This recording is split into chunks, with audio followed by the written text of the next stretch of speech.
La traversée la nuit, on y reviendra, mais c'était l'idée que toute source, rôle, responsabilité, origine confondue, que des équipes traversent Genève pendant une nuit pour faire un diagnostic de terrain, qui ne remplace évidemment pas les diagnostics faits, qu'ils soient par l'administration ou des chercheurs, mais qui le complètent dans une vision effectivement très de proximité et surtout avec les regards croisés de gens qui, au départ, ont un lien qui peut être extrêmement différent à la nuit. Comme je l'ai dit, des gens qui ont des responsabilités opérationnelles dans l'administration, des élus, des chercheurs, des opérateurs de la nuit, des consommateurs de la nuit, ainsi de suite. Donc elle a eu lieu, on y reviendra, c'était un moment passionnant. L'enjeu, évidemment, on y reviendra après dans la suite, c'est que la politique de la nuit, d'abord, elle doit exister. Aujourd'hui, il n'y a pas de politique de la nuit. Si je vais caricaturer, je caricature un peu, on subit la nuit. C'est-à-dire qu'on sait qu'il y a une vie nocturne, et je rappelle que la vie nocturne n'est pas que la vie festive, hein, il y a des gens qui travaillent la nuit, donc une bonne part de notre société fonctionne grâce aux gens qui travaillent la nuit, au sens le plus large du terme, rien que les hôpitaux, pour prendre un exemple évident. Il y a la dimension bien sûr festive, mais qui est aussi multiple. On est à la veille du week-end de la fête de la musique, c'est pas tout à fait par hasard qu'on a choisi aujourd'hui. C'est une variante de vie festive diurne et nocturne. Il y a la vie diurne et nocturne pérenne, enfin permanente. Évidemment, c'est une affaire d'équilibre. Les gens ont le droit de dormir tranquille la nuit pour ceux et celles qui travaillent le jour, et les gens ont aussi le droit de pouvoir sortir la nuit et de sortir de manière diversifiée. Évidemment, dans notre tissu urbain très dense, l'équilibre entre cette double revendication très concrète, très basique, est difficile à trouver, mais il doit être trouvé.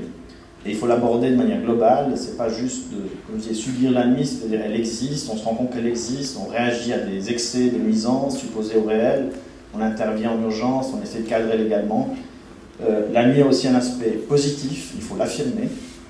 C'est un domaine, c'est le droit à la ville au sens large, ça inclut le droit à la nuit, y compris dans sa dimension de sortie, de récréatif, mais aussi culturel, sportif dans certains cas.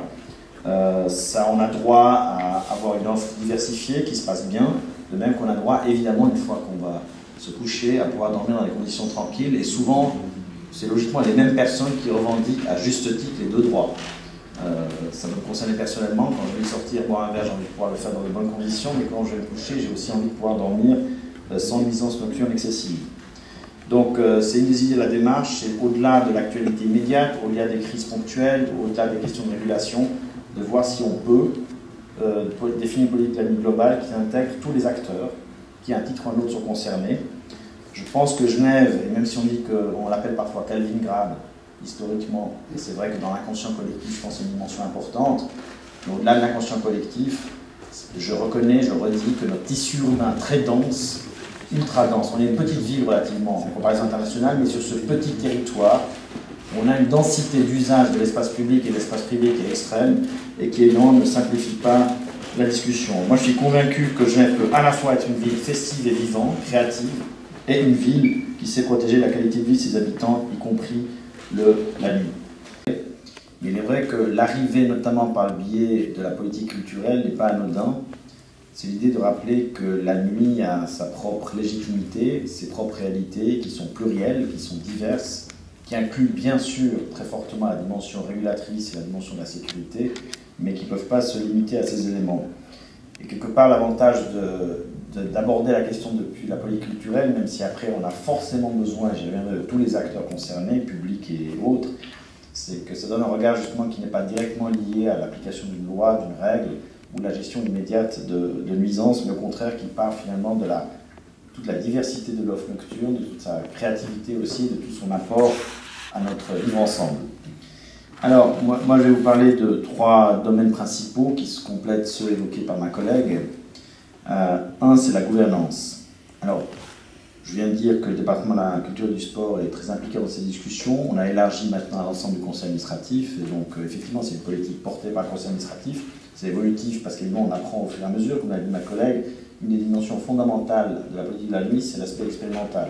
Personne ne prétend avoir des solutions toutes faites, ni à Genève ni ailleurs d'ailleurs. Hein. Mais je dois dire, ça n'a peut-être pas été suffisamment rappelé aujourd'hui, qu'un des intérêts de la démarche avec Luc Wasilski et son équipe, c'est évidemment d'avoir aussi appris ce qui s'est dit et fait dans les autres villes. Puisque Luc, rappelle-moi combien de villes vous avez fait déjà?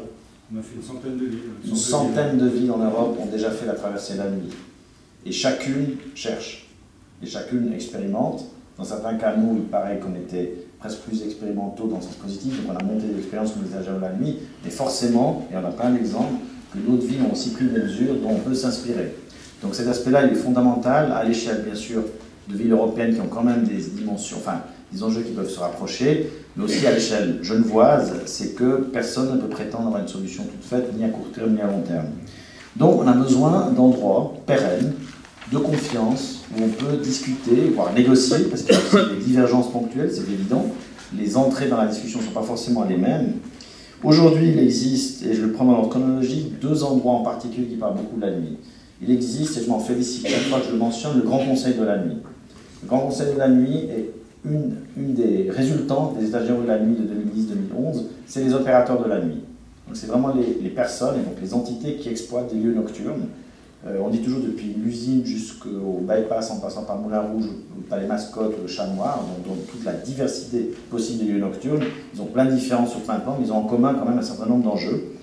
Ce Grand Conseil de la nuit est un peu le porte-parole des opérateurs. C'est devenu un acteur important que nous prenons très au sérieux. De nouveau, ça ne veut pas dire qu'on va être d'accord sur tout, mais c'est un acteur incontournable et essentiel. On se réjouit de son existence et qu'il perdure.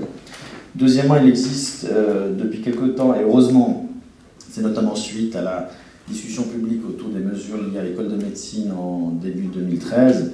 Je sais qu'il existe une plateforme des services directement concernés, je dirais, par la dimension que j'appellerais, pour simplifier, régulatrice. Donc, le département cantonal, maintenant la sécurité et l'économie, le département municipal, la sécurité et l'espace public, notamment, sont les services qui ont une responsabilité de régulation, donc d'autorisation, de dérogation, voire de sanction dans certains cas, et bien sûr la dimension de sécurité. Je m'en réjouis, parce que ça veut dire qu'il y a au moins une concertation entre ces acteurs-là.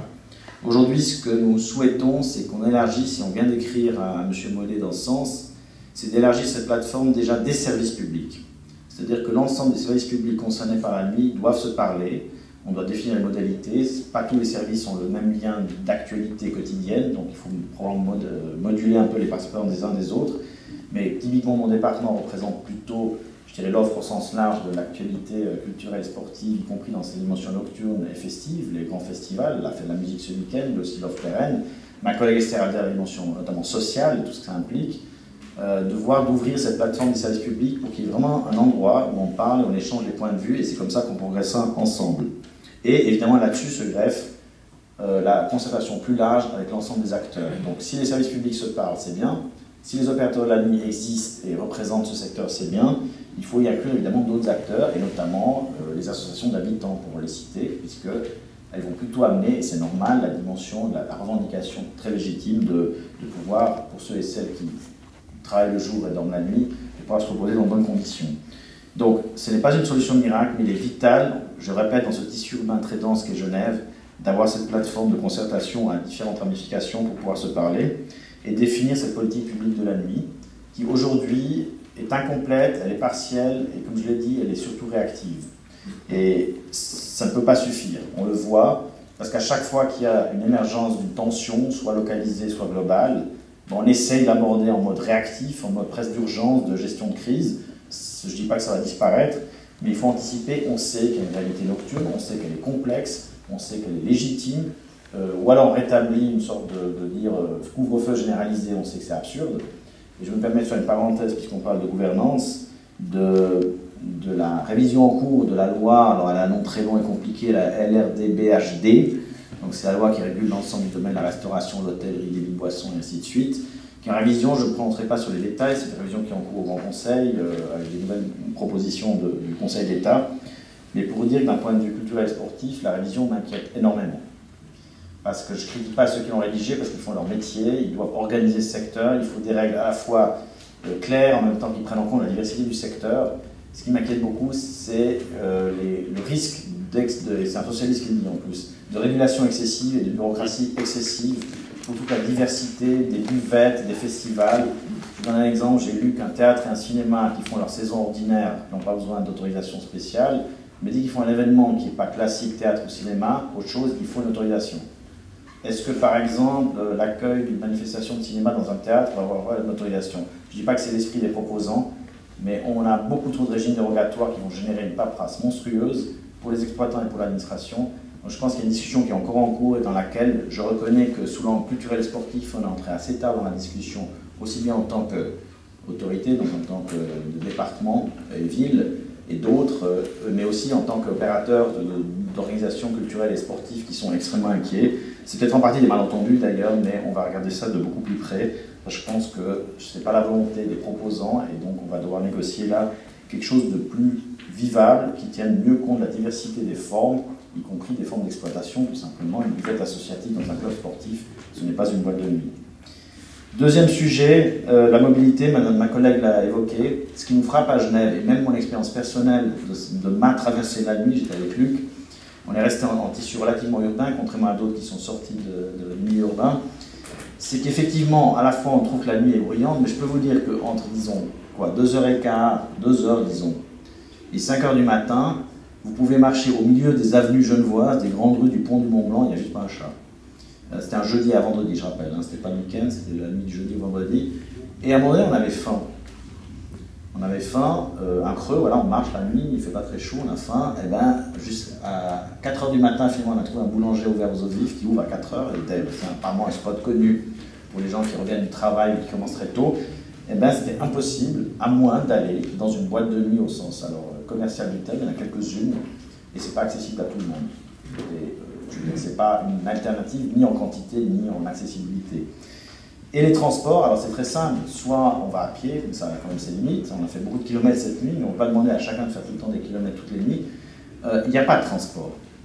On a à Genève la chance d'avoir le Noctambus, qui s'est beaucoup développé, on s'en réjouit, mais je pense qu'il faut le faire évoluer encore, et que comme toute ville digne de ce nom, qu'on ait en tout cas sur les nuits, disons, voilà, jeudi, vendredi, samedi, une offre de transport pensée aussi pour la nuit, qui est pensé de manière adéquate. C'est un mix, c'est pas forcément que des bus, mais c'est entre autres aussi des bus. Et aujourd'hui, il y a une expérience qui est en négociation, c'est qu'il y a des lignes de bus qui en quelque sorte reportent les usagers, enfin les usagers de la nuit qui veulent faire plus long que les heures d'ouverture classiques des pubs, des bars, 1-2 heures du matin, vers les endroits ouverts plus longtemps, éviter de les faire aller en voiture ou à pied ou n'importe comment ou en moto.